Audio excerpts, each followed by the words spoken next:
Hello friends, स्वागत आहे तुमचं कामिनीज फूड किचन चॅनलमध्ये. आज आपण स्वीटकॉर्न पासून मस्त असे गरमागरम आणि हेल्दी पराठे बनवणार आहोत. चला तर मग करायला सोपे आणि खायला हेल्दी असे पराठे बनवायला सुरुवात करूया. तर मग साहित्य बघूया. इथे मी एक मोठी वाटी स्वीटकॉर्न घेतलेत, भरपूर अशी कोथिंबीर, बारीक कट करून घेतलेला लसूण, 1 ते 2 हिरव्या मिरच्या, भरपूर असा कढीपत्ता, 2 चमचे बेसन पीठ, लिंबू, धना पावडर, भाजून घेतलेल्या जिऱ्यांची पावडर, चीज, बारीक कट करून घेतलेला कांदा आणि काळे तीळ. इथे मी पराठे बनवण्यासाठी गव्हाचं पीठ मळून घेतलेलं आहे. मळत असताना थोडंसं मीठ आणि तेलाचा वापर केलेला आहे. स्वीटकॉर्नला अगदी हलकसं उकळवून घ्यायचं आणि एका चाळणीमध्ये बाजूला काढून घ्यायचं. थंड झाल्याच्या नंतर अशा पद्धतीने त्याची पेस्ट बनवून घ्यायची. कॉर्न्सला खूप जास्त प्रमाणात बॉईल करून घ्यायचं नाहीये इथे, त्यामुळे त्याची पेस्ट खूप जास्त प्रमाणात पातळ होऊ शकते. आता एका कढईमध्ये थोडंसं तेल टाकून घेऊया. तुम्ही तेलाऐवजी तुपाचा किंवा बटरचा पण वापर करू शकता. तेल गरम झालं की बारीक करून घेतलेला लसूण, कढीपत्ता, बारीक कट करून घेतलेल्या हिरव्या मिरच्या ह्यात टाकून घ्यायच्या. हिरवी मिरची तुम्ही तुमच्या आवडीप्रमाणे कमी जास्त करू शकता. हे छान परतवून झाले. ह्यात 2 चमचे बेसन पीठ टाकायचं आणि बारीक गॅसवर छान परतवून घ्यायचं.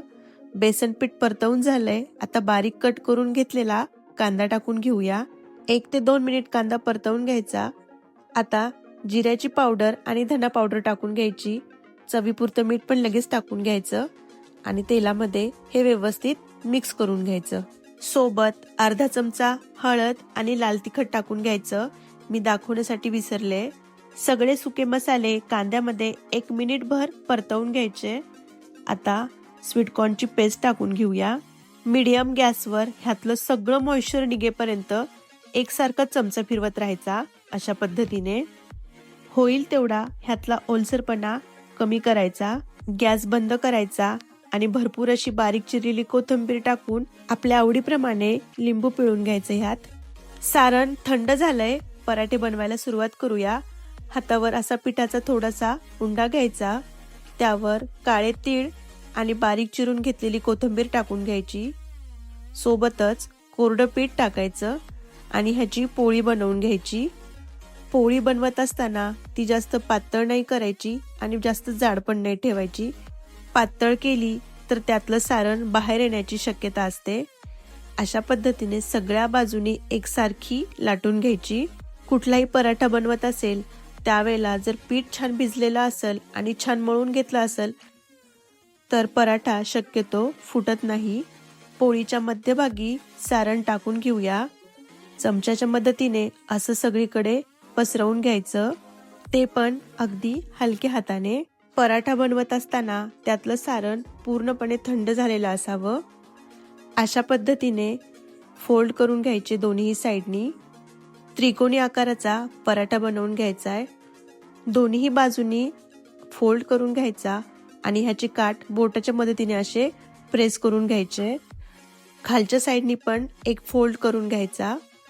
अगदी थोडंसं कोरडं पीठ टाकायचं, थोडंसं पीठ टाकून घ्यायचं आणि अगदी हलक्या हाताने हा पराठा लाटून घ्यायचा. अगदी हलक्या हाताने. अशाच पद्धतीने मी दुसरा पराठा बनवलाय, पण त्यावर मी चीज खिसून टाकत आहे. ह्याला पण फोल्ड करून घेऊया आणि त्रिकोणी आकारामध्ये लाटून घेऊया. पराठे लाटून झालेत. गॅसवर तवा गरम करायला ठेवायचा. त्यावर थोडंसं तूप किंवा तेल टाकून घ्यायचं आणि तयार केलेले पराठे मस्त असे उलटपलट करून दोन्ही साईडनी खरपूस रंगाची होईपर्यंत छान भाजून घ्यायचे. गॅसची फ्लेम मात्र मीडियम ठेवायची. बनवायला किती झटपट आहेत आणि खायला तितकेच जास्त हेल्दी. हे स्वीटकॉर्नचे पराठे लहान मुलं अगदी आवडीने खातील. पावसाळ्यात अशा हेल्दी पराठ्यांचा नाश्ता खूप पौष्टिक असतो. तुम्ही पण नक्की करून बघा. आज बनवलेले हेल्दी स्वीटकॉर्नचे पराठे आवडले असतील तर नक्की लाईक करा आणि चॅनलला सबस्क्राईब. परत भेटूया अशाच एका नवीन हेल्दी रेसिपी सोबत. तोपर्यंत बाय बाय.